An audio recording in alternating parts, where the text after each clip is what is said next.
Minora-i Kalon o'rnida ilgari ham minora bo'lgan, faqat u taxtadan qurilgan va Qoraxoniylarning so'nggi hukmdori Arslonxon farmoni bilan 1127-yilda Usto Baqo tomonidan Minora-i Kalon mana shunday mustahkam holda bunyod etilgan.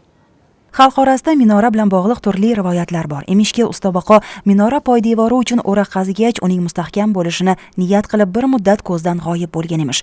Boshqa bir afsonada Minora-i Kalon qurilishida usta tuya suti qorishmasidan foydalangan deyishadi. Balki bu afsonalarda biroz haqiqat bo'lgani sabab minora 9 asrdan buyon o'z salobatini yo'qotmay kelayotgandir.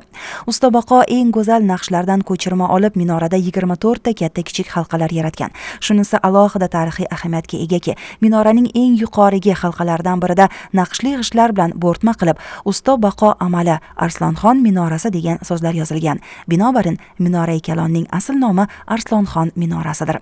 O'sha davrlarda suvsiz sahrolarda karvonlar yo'ldan adashib halok bo'lish hollari ko'p uchragan. Shuni oldini olish maqsadida Arslonxon shaharda baland bir inshoot qurilishni niyat qilgan. Inshoot loyihalari bo'yicha tanlov e'lon qilingan va 1124-yili mashhur me'morlar tomonidan taqdim etilgan loyihalarni Arslonxonning shaxsan o'zi ko'zdan kechirgan va Usto Baqoning loyihasini ma'qullagan. Shu tariqa 21-mart kuni yil boshi bayram arafasida minora qurilishiga oq fotiha beriladi va birinchi g'ishtni tamal toshini Xoqon Arslonxonning o'zi qo'yadi. Qurilish 3,5 yilcha davom etadi. 1127-yili minora qurib bitkaziladi. Uning eng yuqori qismida 16 ta doirachalar qo'yilib, tunda hamma darichalar yonida shamchiroqlar yonib turgan. Natijada 50-60 chaqirim masofadan chiroqlar yorug'ini mo'ljal qilib, savdo karvonlari Buxoroga adashmay kelgan.